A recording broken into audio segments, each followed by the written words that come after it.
Excellent. Moi, j'ai appris à te découvrir à cause des beefs. Okay. Okay, on se rappelle tous du beef. Comme beaucoup de gens. Comme beaucoup de gens. Du beef avec notamment Double Shots. Qu'est-ce qui s'est passé avec toute cette histoire-là? Est-ce que c'est rendu cool ou t'es juste passé à autre chose au fond au niveau? Je crois que tout le monde est passé à autre chose. Là. Ouais. Je veux dire, à un moment donné, on peut pas commencer à se clasher pendant des années.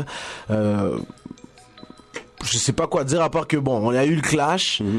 Puis rendu là, nous on a fait ce qu'on avait à faire. C'était pas pour ceux qui pensent que c'était quelque chose de organisé ou pas du tout. C'était une rivalité vraiment sincère. Wow. Puis c'est ça, c'est tout. Les gars ont sorti leur clash, on a sorti nos clashs. Puis c'est ça. Vrai beef là, c'était plus lyrical. Oui, il y a un certain moment, c'était vraiment un vrai beef. Ouais. À un certain moment, c'était vraiment un vrai beef. C'est pas ce qu'on voulait, mais des fois, tu vois, les choses, t'as pas le contrôle sur tout ce qui se passe. Puis, mais ça a commencé en clash lyrical. C'est généralement resté lyrical. C'est ça. Mais c'était un vrai beef, là. Comme, on s'aimait pas, puis c'est ça. Puis il y avait aussi l'espèce de rivalité pour comment je pourrais dire, le titre de roi de la Rive-Sud, right? Ouais, exactement. Mais c'est là que ça a commencé. Ouais. C'est comme ça que ça a commencé. Ouais, c'est comme ça que ça a commencé. C'était en 2007, c'était l'été 2007. J'avais une entrevue à la radio, je me rappelle plus trop c'était quoi le nom de l'émission. Puis j'expliquais de bonne foi que j'étais la relève de la Rive-Sud, puis que je suis le king de la Rive-Sud, c'est tout. Tu comprends? Puis à partir de là, Farenzano avait sorti une vidéo où il disait c'est moi le king de la Rive-Sud. Ouais, on s'en rappelle. Boum, parti, la guerre a commencé. Parlons de la Rive-Sud, j'ai beaucoup apprécié ton track Rive-Sud. Merci. Je trouve que c'était sincère.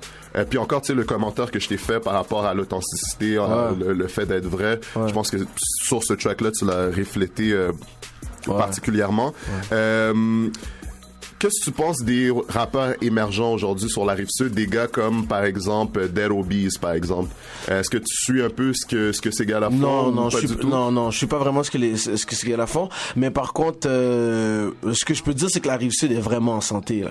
En ce moment, la Rive-Sud est vraiment en santé. Il y a un gros mouvement, puis il y a un gros mouvement artistique du côté des rappeurs, puis du côté des beatmakers, là. On a des gars vraiment solides, là. Ouais, non, ça c'est vrai. Donc ça se passe, puis je suis vraiment content parce que tu sais moi quand j'ai dit que j'étais le king de la Rive-Sud, c'est pas comme si je l'ai dit puis après ça quand les affaires sont devenues chaudes, je me suis enfui. Je suis resté là, je me suis tenu debout, j'ai clashé, j'ai fait tout ce que j'avais à faire pour représenter, ça veut dire. Donc moi, c'est sûr et certain, c'est la Rive-Sud, c'est Montréal, c'est le Québec, je représente tout le monde, mais je suis vraiment fier de ce qui se passe à la Rive-Sud, si tu veux savoir. Nice. Est-ce que tu sens qu'il y a une tension ou une grosse compétition entre les gens de la Rive-Sud et Montréal? Comme on dit la dernière fois, trouvais qu'il n'y avait pas beaucoup de collabos entre la Rive-Sud ou les artistes de Montréal. Est-ce que tu trouves qu'il y a une certaine tension entre Non. Moi, je trouve pas. Vraiment pas. Il fut un temps, mais ça fait longtemps. Ça, c'est dans le temps où il y avait je peux pas appeler ça un clash, mais il y avait eu une friction entre l'extrémiste et South Squad. Okay. Parce que l'extrémiste avait donné une line, je me rappelle plus c'était quoi, 51450 négro dans ton réseau ou un truc comme ça. Il y avait eu une friction entre la Rive-Sud, Montréal, ça fait au-dessus de 10 ans. Maintenant, en ce moment, moi je le ressens pas. Moi je le ressens pas pour vrai. C'est sûr et certain que il y a des frictions entre les artistes de l'industrie, il y a des gens qui s'aiment pas, puis c'est comme ça. Ça on peut rien y faire.